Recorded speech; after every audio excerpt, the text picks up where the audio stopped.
नमस्कार, मैं डॉक्टर रेनू अरोड़ा। आज आपके साथ कुछ नए अंदाज, कुछ नए विचार, कुछ नई चीज़ें साझी करने जा रही हूँ।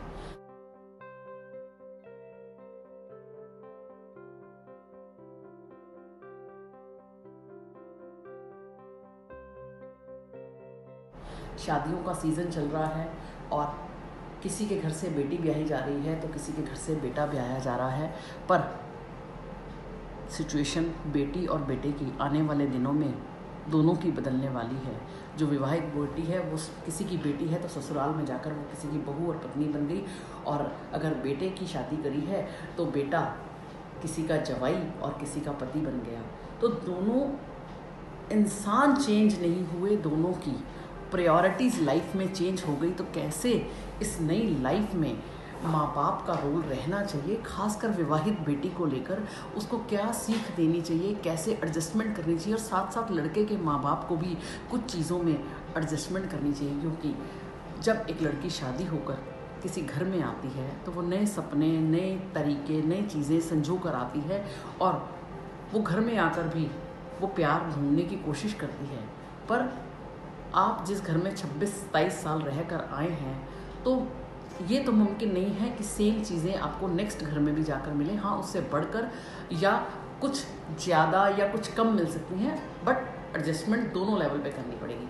सबसे पहले लड़की के माँ बाप को लड़की को ये सीख देनी चाहिए कि अगर बेटी आकर किसी बात पर आंसू बहा रही है तो पहले सच जानना चाहिए, क्योंकि ससुराल वाले कभी गलत या झूठे नहीं होते। हाँ, मैं मानती हूँ कई जगह पर बहुत ज़्यादा टॉर्चर होता है, पर हर बार ससुराल वाले गलत नहीं आते। इसलिए बेटी के आंसुओं पे सिर्फ ना जाकर बात की तह तक पहुँचने की कोशिश करिए, उसके हिसाब से गाइडेंस कीजिए। क्योंकि बेटी का दर्जा अब बदल चुका, वो अब किसी की बहू और पत्नी है। अगर आपने अपना घर अच्छे से संभाला तो क्या आप ये नहीं चाहेंगे कि आपकी बेटी भी ससुराल में जाकर वो चीज़ें संभाले?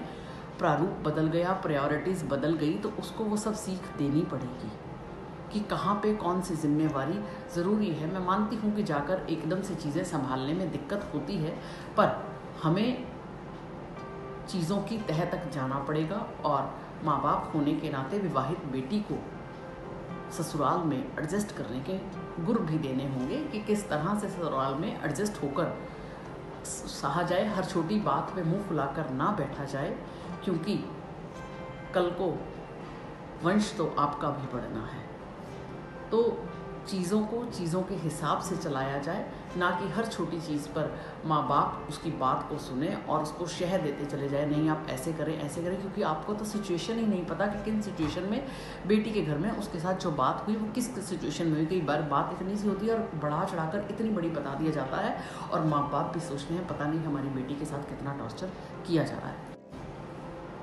दूसरी बात जो मैं आज आपके सामने अब करूँगी, मैंने जब लड़की के माँ बाप की जिम्मेवारी डिफ़ाइन करी कि लड़की के माँ बाप को अपनी लड़की को क्या सीख देनी चाहिए, उसी तरह से एक्सपेक्टेशन लड़के के माँ बाप से भी होती है। जब एक लड़की घर में नई शादी करके आती है, उसके घर के तौर तरीके और आपके घर के तौर तरीक़ों में कुछ फ़र्क तो होगा ही ना। तो वो आते ही हम एक आई हुई लड़की से ये कैसे एक्सपेक्ट कर सकते हैं कि वो आकर सब कुछ संभाल लेगी, और जो लड़की हॉस्टल में रहकर आई है वो सारा कुछ इमीडिएटली संभाल लेगी, सब कुछ वो सर्वगुण संपन्न हो जाएगी, वो सबका ध्यान भी रखेगी। एक लड़की जो आज तक अल्लड़ थी, अपने माँ बाप पे डिपेंड थी, और उससे लड़के वाले ये एक्सपेक्ट करना शुरू कर देते हैं कि ये सब चीज़ों में परफेक्ट होगी। हालांकि आजकल की जो पढ़ी लिखी लड़कियां हैं वो ज़्यादा एडजस्ट करती हैं, ज़्यादा चीज़ों को सिस्टम में लेती हैं, बट साथ ही साथ लड़के के माँ बाप की भी ड्यूटी है कि कई बार कहते हैं कि अरे तू तो जोरू का गुलाम हो गया। नहीं, लड़का जोरू का गुलाम नहीं हुआ, उसकी प्रायोरिटीज़ बदली हैं। जिस लड़की को वो शादी करके लाया उसके लिए भी तो उसकी कुछ जिम्मेवारी है, या उसको ऐसे ही छोड़ दिया जाए? आप कभी अपने आप पे क्वेश्चन करके देखना, जब आप लोगों की जो बीइंग मदर्स हैं या मदर इन लॉ हैं, जब आप लोगों की शादी हुई होगी तो आपके मन में भी कुछ सपने होंगे जो कभी बड़े बुजुर्गों की वजह से पूरा ना हो पाए हों। तो क्या आपको नहीं लगता कि आप अपने बच्चों को वो चीज़ें दे पाएँ? तो ये मत सोचिए कि बहू आ गई तो अब सब कुछ वो सिस्टम से करेगी। अरे अगर आपकी बेटी वो गलती करती तो क्या करते? आपका बेटा गलती करता तो क्या आप उसके ससुराल में जाके बताओगे कि आपके बेटे ने गलती करी है? और बहू झट से गलती करे तो मायके में फ़ोन पहुंच जाता है कि आपकी बेटी ने ये गलती करी है। वो फ़ोन क्यों पहुंचता है? क्योंकि आपने अभी तक अपनी बहू को एक्सेप्ट नहीं किया। हम आपकी बेटी को बहू बनाकर लेकर जा रहे हैं, उसको रखेंगे बेटी की तरह, पर उस बात में कितनी सच्चाई है ये जानना भी बड़ी ज़रूरी है। और तीसरा पहलू आता है लड़कियों की तरफ से, कि सिर्फ ये मत सोचे कि शादी कर ली तो अब लड़के का माँ बाप के साथ कनेक्शन ख़त्म और सिर्फ उसकी मेरे प्रति जिम्मेवारी है। तो जितनी जिम्मेवारी लड़के की आपकी तरफ है उतनी ही उसकी जिम्मेवारी माँ बाप की तरफ भी है।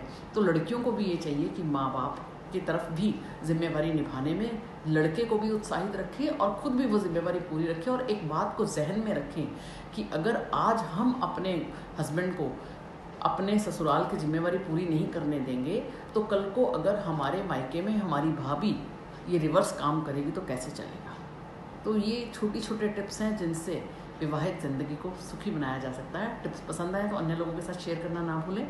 मुझे ट्विटर, इंस्टाग्राम, फेसबुक पे फॉलो कर सकते हैं। मोटिवेशनल थॉट्स पढ़ने के लिए डॉक्टर रेनू अरोड़ा पे फॉलो कर सकते हैं। धन्यवाद।